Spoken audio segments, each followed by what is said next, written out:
ಇದಾದ ಬಳಿಕ ಯೇಸು ಸ್ವಾಮಿ ಗಲಿಲೆಯದಲ್ಲಿ ಸಂಚರಿಸತೊಡಗಿದರು.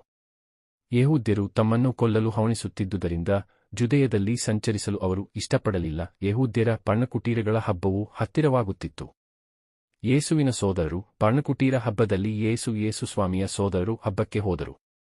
ಯೇಸುವು ಅಲ್ಲಿಗೆ ಹೋದರು. ಬಹಿರಂಗವಾಗಿ ಅಲ್ಲ, ಗುಟ್ಟಾಗಿ. ಯೇಸು ಲೋಕೋದ್ಧಾರಕನೇ? ಜೆರುಸಲೇಮಿನ ಕೆಲವು ಮಂದಿ ಇದನ್ನು ಕೇಳಿ ಅವರು ಕೊಲ್ಲಬೇಕೆಂದು ಹವಣಿಸುತ್ತಾ ಇರುವುದು ಈತನನ್ನೇ ಅಲ್ಲವೇ? ಇಗೋ, ಈತ ಬಹಿರಂಗವಾಗಿ ಮಾತನಾಡುತ್ತಿದ್ದಾನೆ. ಆದರೂ ಈತನಿಗೆ ವಿರುದ್ಧವಾಗಿ ಅವರಾರೂ ಮಾತೆತ್ತುತ್ತಿಲ್ಲ.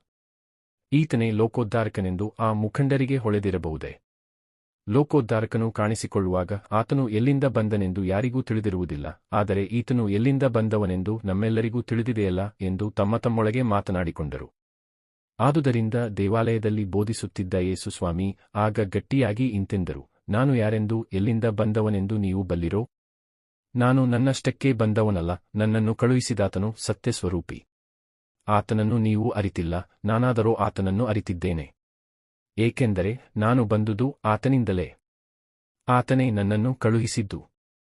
ಇದನ್ನು ಕೇಳಿದ ಯೆಹೂದ್ಯರು ಯೇಸುವನ್ನು ಹಿಡಿದು ಬಂಧಿಸಲು ಪ್ರಯತ್ನಿಸಿದರು. ಆದರೆ ಅವರ ಗಳಿಗೆ ಇನ್ನೂ ಬಾರದೆ ಇದ್ದ ಕಾರಣ ಯಾರೂ ಅವರ ಮೇಲೆ ಕೈಹಾಕಲಿಲ್ಲ.